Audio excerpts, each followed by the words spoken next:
I'm Kagi, And this is the Sarge. and welcome to the High Fiber Diet Podcast, Vlogmas Day 6. Sorry we missed Day 5, but life got ahead of us, so we're here now. Hopefully, we're level. We are what we are. It happens. Coming to you from West Michigan, and this is my yarn dragon. Other half. Yeah, better half. Argumentative.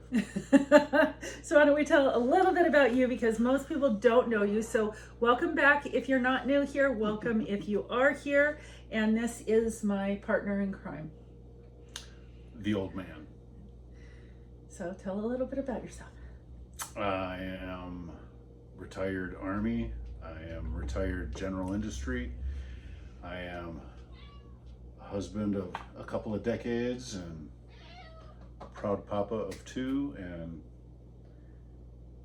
2 fur babies 4 grandkids. and 4 grandkids. Yeah. So when we were audio, you were on about half of the episodes. I'll take your word for it. I know I was on a few. Yeah, and we got into some serious discussions back then. Indeed. Can you get him? Pick him up. He's meowing. That's stupid. He knows we're doing something, so he wants in on the action. So yeah, let's see. Excuse me. Last night we went, it was snowy. I got some pictures or some video of a little bit of snow. A little bit. We got a picture of a tree that was set up in the East Town Park. So I will put that probably at the end. And East Town Park of Grand Haven. Grand Haven. Yeah. And trying to think what else we did. I mean, we went out to dinner. We did a couple things, went over to our son's house. Oh, I got a picture of the front of his house, which is really lit up pretty, and ours, we haven't even started yet. So, No. I don't know. I Yeah, may get well, down. no, that's not true. She has like a little friggin' 7-inch Christmas tree, porcelain Christmas tree, I do a little on one top about of that the tall. electric fireplace. But I don't have my big tree that normally goes here yet, and I don't have my little tree that normally goes over there yet. And I'll get to it. I will. One of these days. It's on the list. I did bake some cookies today. You did, And we're planning on baking some cookies this week. I can't be left unsupervised around ginger cookies. No, and I put salted caramel and cream cheese frosting on the ginger cookies. Some of them. You're not a frosting guy. No. No. But you do like my embossed cookies, which are straight sugar cookies that I use these rollers on that you can see here. Yes. So I began collecting these 7 or 8 years ago. Ish. Yeah, by Pastry Made. And so I have the deer that go across, and to me it reminds me of a stranded colorwork sweater, where it has those multicolors like the white sweater, and then you'd have all this in red. I'll take your word for And it. as you roll it, then you cut it out with circles or I have squares. the imagination of a Tic Tac. This is one set of deer that I have, and this is another set of deer, and they are different. And so I have those 2. Then I have, you can set them over there or wherever. This one that says Christ the Savior, best day ever, and it has the nativity. And so these are all on there, angels and all that. This is kind of like that, but this is more Santa driven. Secret Santa has a sleigh, has Dancer with Noel on it, and Joyous Christmas and things like that on there. Then my sister sent me this one. Rose is our birth flower for June. We're both born in June. And she sent me this for my birthday, for embossed flowers with roses on it. And I have snowflakes. All sorts of snowflakes. And the last one I have up here, I also have one that has kitty paw prints all over it.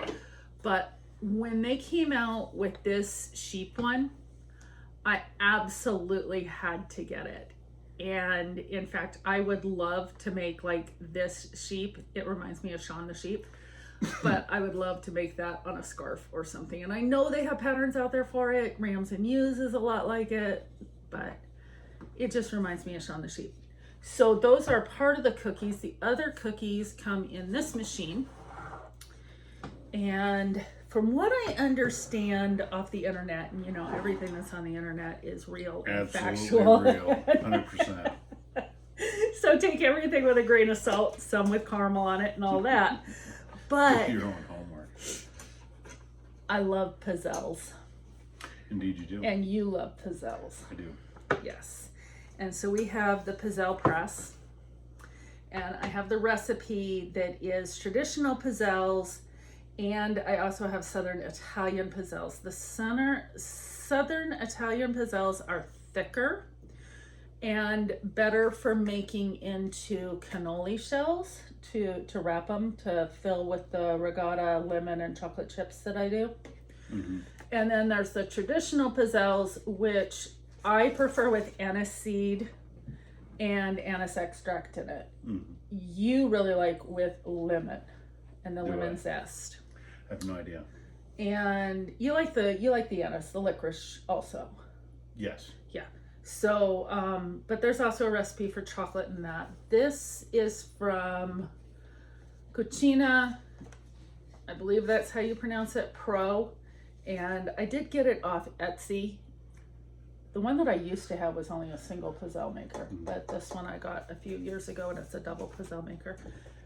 They look like they would be horrible and awkward and hard to make, and it's like making waffles. You just got to be up on it, because if you get them too dark, they taste funny. Okay. And so you got to have them like the lightest brown. The lightest brown. But you're not here for me to talk about cookies and stuff. We're here to talk about knitting and fun of Christmas time. What's your favorite Christmas memory?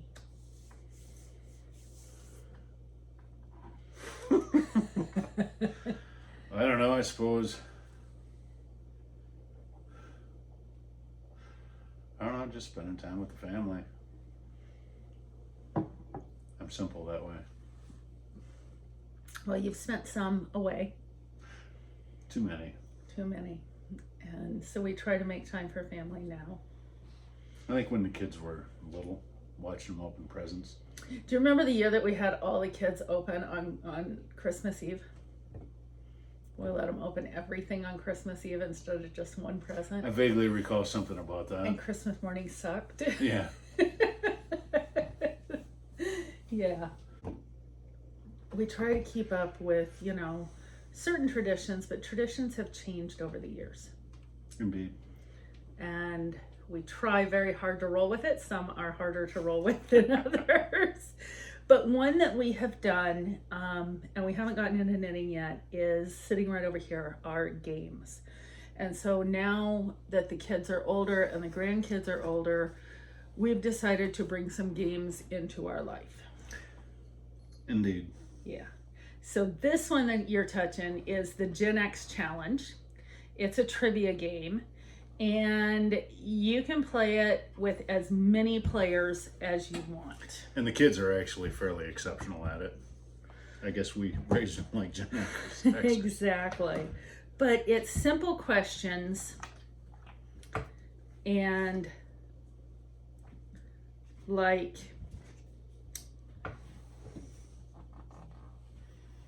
in the cartoon show Mask, Matt Trekker led a special task force against what criminal organization? Do you remember that? Oh, hell no. And see, we're both Gen Xers and we don't get that one. The answer is Venom. And then we get into a discussion of do we remember it or not, and then we get into the Google search, and it's just a giant rabbit hole. Yeah. But this is fun for a larger group, 2 people up, and you can play as many, and it's, you know, you can go, okay, we're going to 10 cards, or we're going to 5 cards, or whoever wins. And the fun part about it is the first person that goes is the oldest Gen Xer in the room. What is he doing? He's in that little side table. He's underneath it right now playing with balls. Yep.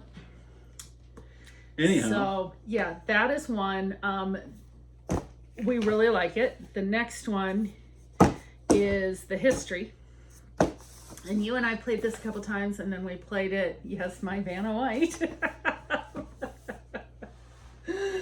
We played it for Thanksgiving. Yes. With all of the kids. Again, you can play it with more, and it's set up in a timeline, and instead of going, you have to know exactly the date something happened. If you have 2 cards, they each have their own years on them.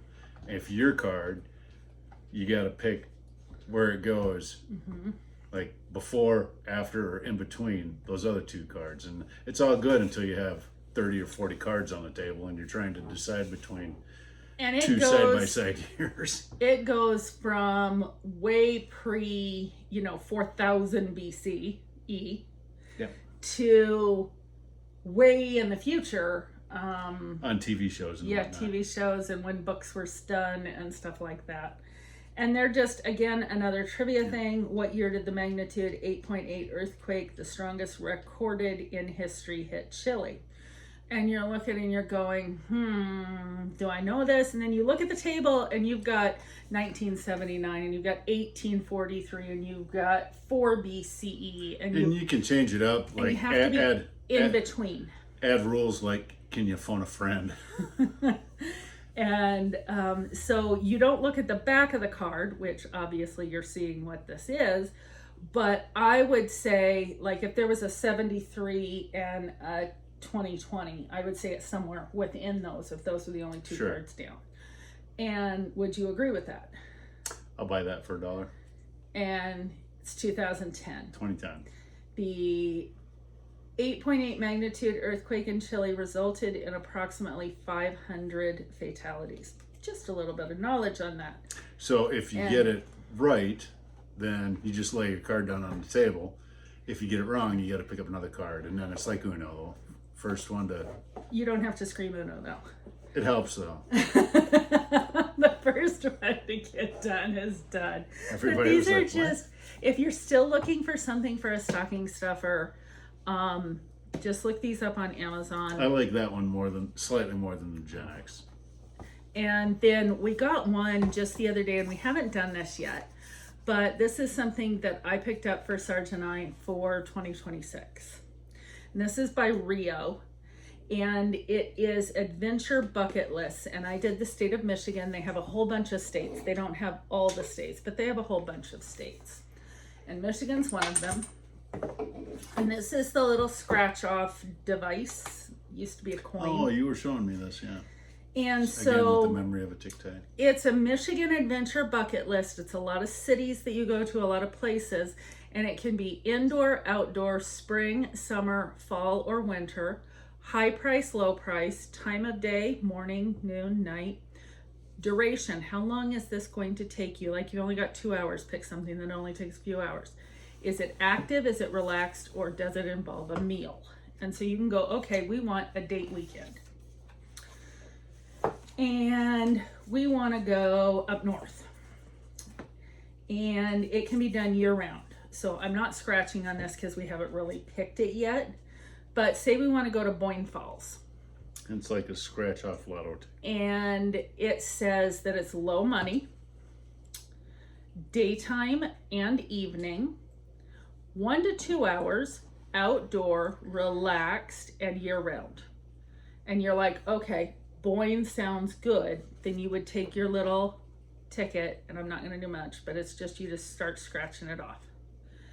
And then that'll tell you what you're doing, and then you head up and you do it. There you go.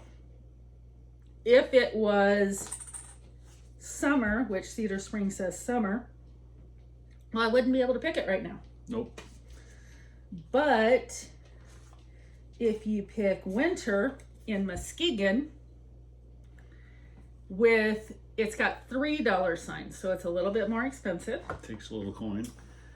Daytime or evening, 2 to 4 hours, outdoor, and very active. Yikes. I haven't scratched it off yet, but I think it's the winter complex at the state park that has the luge and the ice skating and the nighttime park. I don't know what it is, but that's what I'm thinking. And We'll find out so, eventually. yeah, I mean, I just thought, again, it's from Rio. Let's see, do they have it? RIO, reachinternationaloutfitters.com. And I think this packet cost about $50, including shipping. So I don't think it's that bad. If you think that we don't have to think up date weekends, we can just go and do, and it's something we don't have to go, hey, I didn't know about this thing, or I just found out about this thing. I mean, we want to do the normal things here in Michigan, like we've never been over to Normal. Yeah, that's a setting on a washing machine. Right. We want to go over to the Ford in Greenville Village, Oh yeah, Greenfield Village. There you go. That's on the other side of the state. and we want to go to that. And you know, we've been to the actual presidential Ford Museum, Yep. That's and in we Grand like Rapids. going there a couple times. And Grand Rapids isn't that far. No, Of a drive. but the other we'd have to do like a weekend trip or something. At least an overnight. Yeah. That place, if I remember correctly, you're gonna want a couple of days. Right. So, do you know where your slippers are? Yeah, they're under my feet. Could I have one of them? So the last time we talked, I showed a picture of your slippers, and I was working on these for Kelly. And what I didn't show is on the bottom, I picked up some sticky things for non-slip, and you can get these off Amazon. It's a pack of 4 for $10. Because on a highly polished kitchen floor, Like we have. if you take a step, you're going for a ride if you don't. It's an plan ice that. skating rink. Indeed. But I said that Not that I would know. Somebody told you. somebody told me. I had talked about felted clogs, and that is the name of these, is felted, and that's because most people think that when you shrink something, it's automatically felted.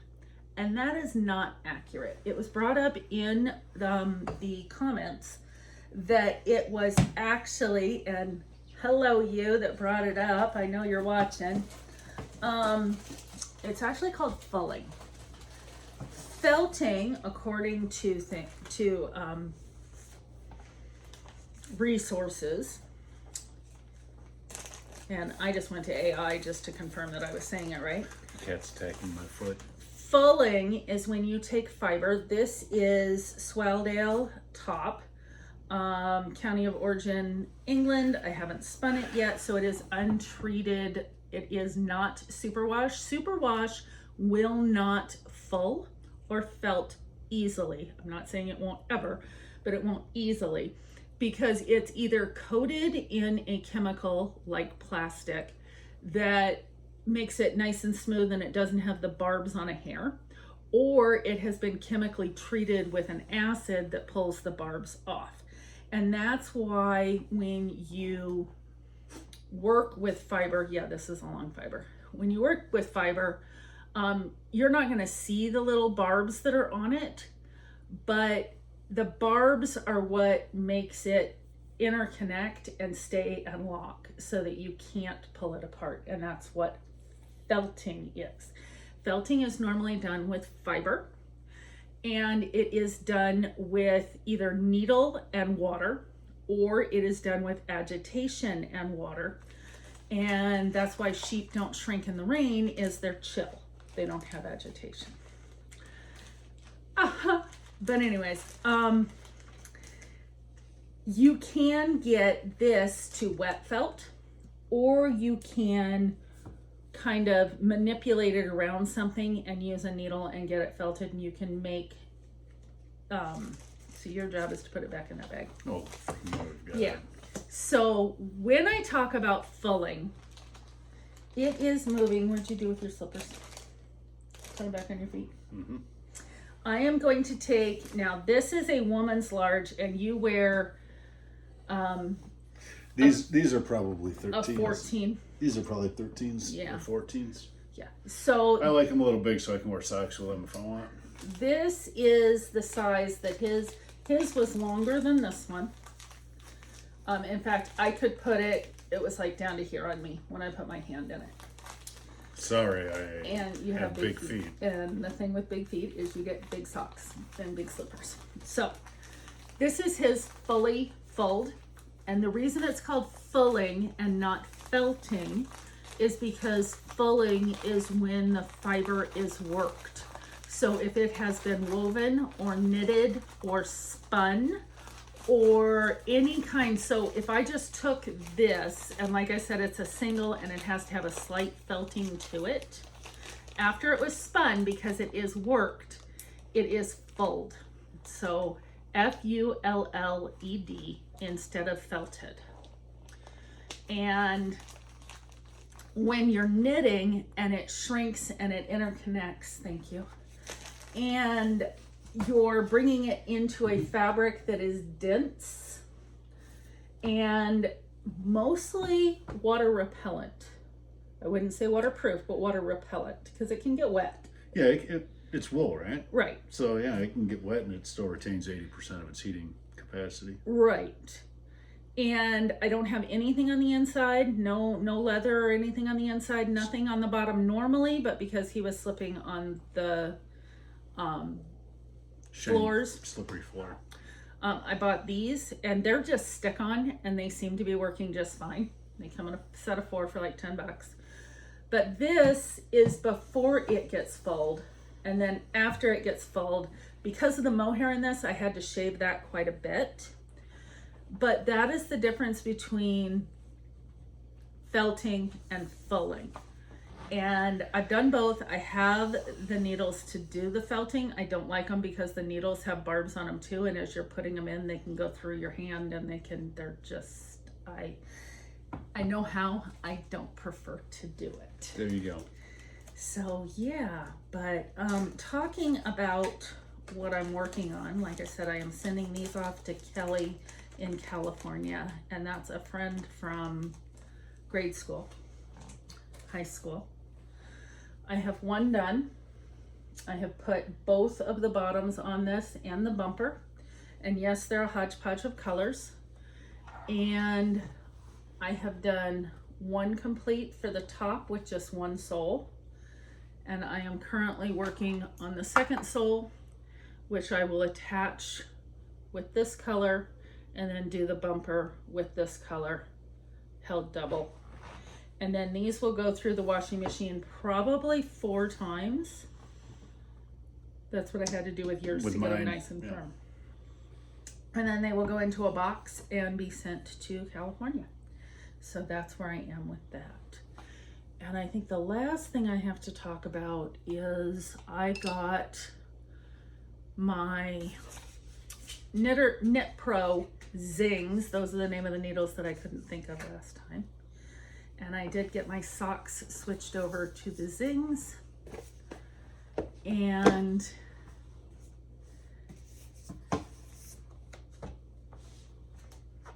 don't mind me. Oh, okay.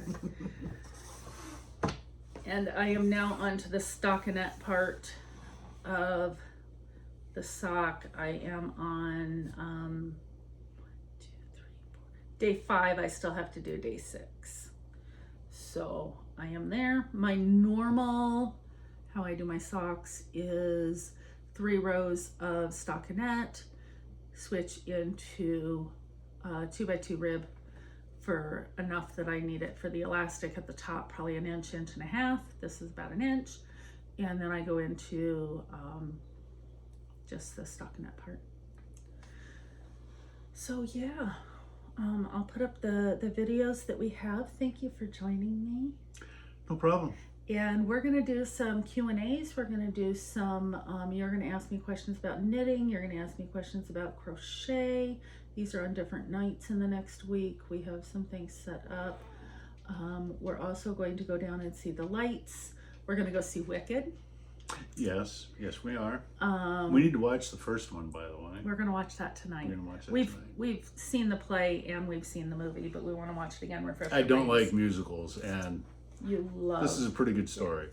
And then we're getting into our Christmas movies. So tomorrow we will probably talk about musicals and Christmas movies Wonderful. because we have all the DVDs. And so that will be our topic for tomorrow. So if you have a Christmas movie that you love, tell me what it is in the comments. And I want to say like and subscribe because I know I have new people watching. And leave comments. Anything you want to say? Can't think of anything relevant. I'm here for comic relief. Well, there you go. It's been a while since we've recorded together, so we're out of practice. But we can get back into it. Yep, it'll come in time. So until next time, check your checkbook before starting the high fiber diet. Bye-bye. Peace.